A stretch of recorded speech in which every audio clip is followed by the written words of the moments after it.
O acidente envolvendo o Titanic é a história mais famosa de naufrágio de todos os tempos. Principalmente após o premiado filme de 1997, que contou de forma romântica e emocionante os ocorridos na noite do acidente com o iceberg.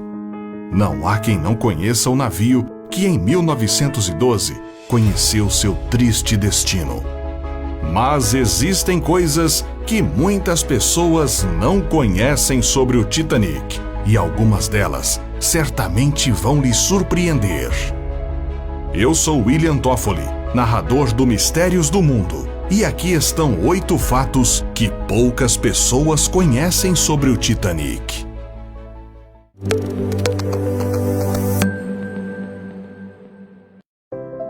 Incêndio a bordo.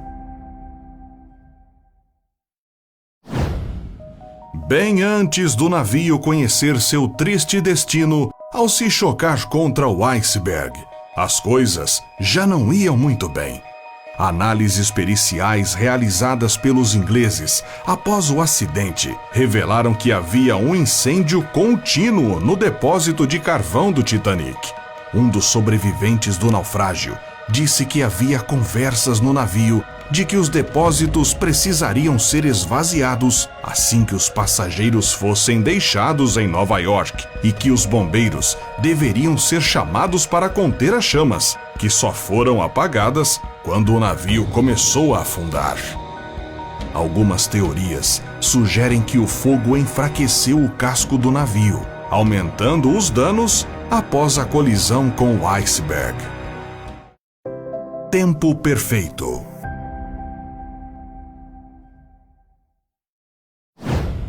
Antes de qualquer navio partir em uma viagem, os responsáveis costumam tomar todos os cuidados necessários em relação às condições climáticas. Navegar durante uma tempestade, por exemplo, pode colocar todos em risco. Ainda que muitos acreditem que o Titanic precisou enfrentar ondas violentas, chuvas fortes e nevoeiro, na verdade, nada disso aconteceu. O tempo era perfeito na noite do acidente, e isso pode ter afetado de forma negativa a visibilidade do iceberg. Ainda que não houvesse neblina capaz de obscurecer a visão de uma montanha de gelo, a ausência de vento e ondas fez com que os plânctons, comuns ao redor de formações desse tipo, permanecessem invisíveis. Além disso, se houvesse vento, seria mais fácil ver a água quebrando na base do iceberg. Falha no teste. Desde o dia do acidente, vários mitos surgiram envolvendo o capitão Edward Smith. Alguns dizem que ele teve participação heróica salvando a vida de uma criança antes de desaparecer no oceano.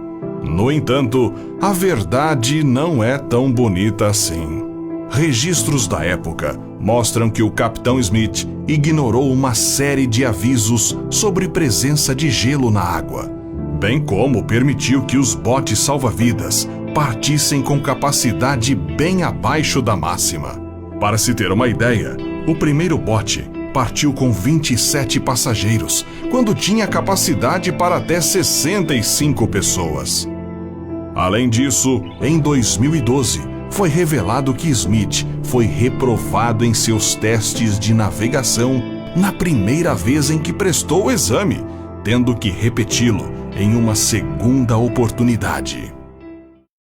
Previsões.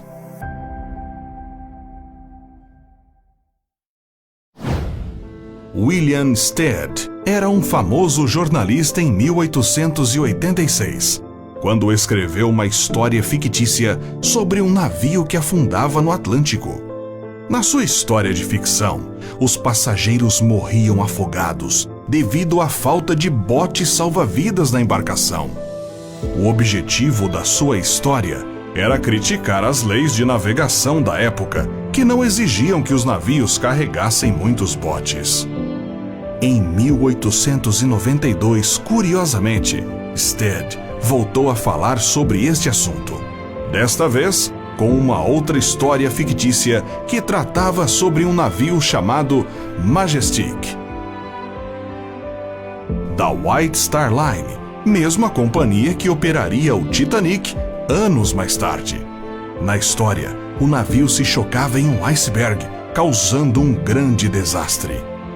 2 décadas mais tarde, Stead esteve entre os passageiros que perderam a vida no acidente do Titanic, que ironicamente carregava botes salva-vidas suficientes para abrigar apenas metade dos passageiros. O passageiro japonês. Masabumi Osono era o único passageiro com nome japonês no Titanic, e ele esteve na Europa estudando trens e ferrovias. Quando o navio começou a afundar, ele foi para o deck principal, mas percebeu que seria muito difícil sobreviver, já que a política de ocupação dos botes era de mulheres e crianças primeiro. Mesmo assim, ele conseguiu pular junto com outro homem em um dos botes. Infelizmente para ele, o que viria depois seria longe de uma vida em paz. Quando chegou ao Japão, Osono percebeu que sua reputação não era nada boa, já que na época o país valorizava muito mais um homem que sofria uma morte honorável do que alguém que sobrevivia de forma vergonhosa. Osono não estava mais em conformidade com os modos e costumes do Japão, por isso foi excluído socialmente. Ele perdeu o prestigiado emprego, conseguindo somente anos mais tarde um cargo inferior. O verdadeiro colar.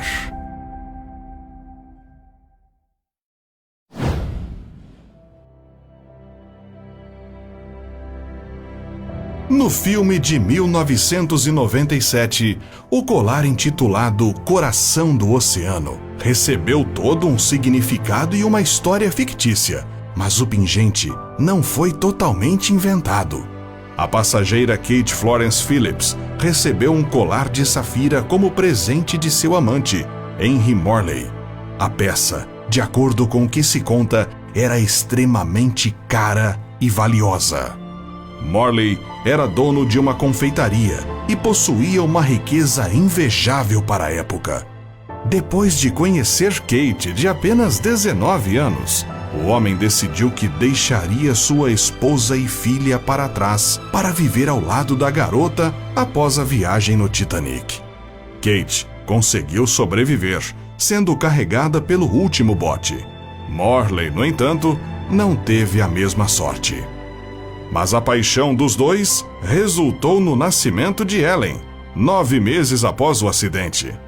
Em 1989, a filha de Kate e Morley participou de um artigo em um jornal inglês, onde se emocionou ao receber pela primeira vez uma foto de seu pai. Na ocasião, Ellen, já com 76 anos de idade, revelou que o colar de Kate ainda está com ela, bem como uma chave pertencente a uma das cabines do Titanic. Teorias e hipóteses. Todos sabem que o Titanic afundou por conta dos danos causados pelo iceberg. Mas a grande dúvida sempre foi por que os tripulantes foram incapazes de desviar da formação de gelo. As investigações inglesas realizadas logo após o acidente revelaram que o navio estava viajando a uma velocidade acima da indicada e que, se ele estivesse um pouco mais devagar, talvez os danos fossem menores. No entanto, em 2010, a autora Louise Patton, neta do segundo oficial Charles Lightoller, que estava no Titanic, sugeriu algo diferente. Para Patton, o timoneiro Robert Hichens poderia ter salvo os passageiros caso não tivesse entrado em pânico naquela noite, virando o navio para o lado errado.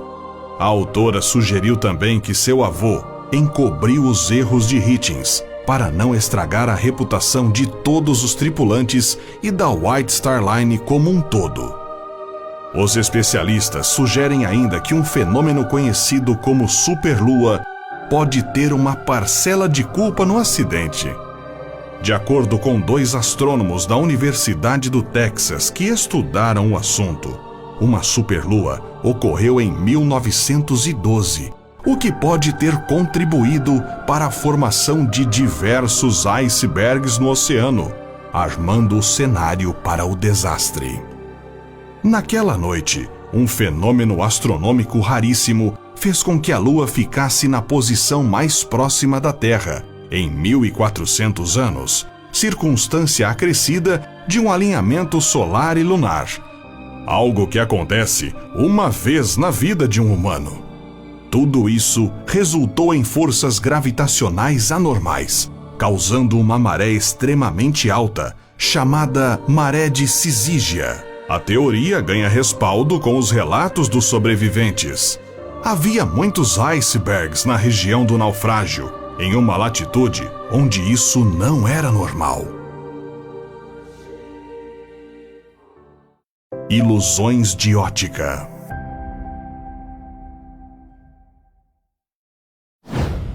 Os tripulantes do Titanic emitiram uma série de alertas e sinais de socorro enquanto o navio afundava.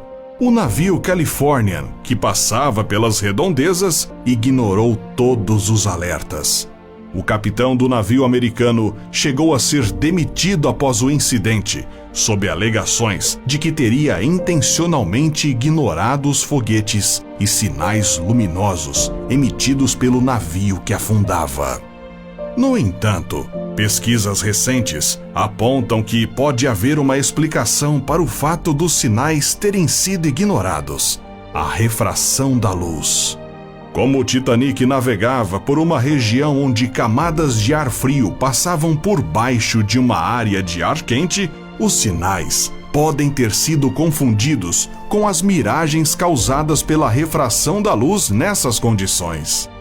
De acordo com o historiador Tim Maltin, capitães de outros navios que passaram por aquela região naquela noite avistaram uma série de miragens.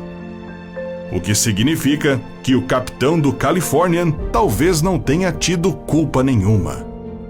Além disso, uma inversão térmica refrata a luz de maneira anormal e pode criar uma miragem. Os objetos parecem mais altos e próximos do que realmente estão, diante de um horizonte falso.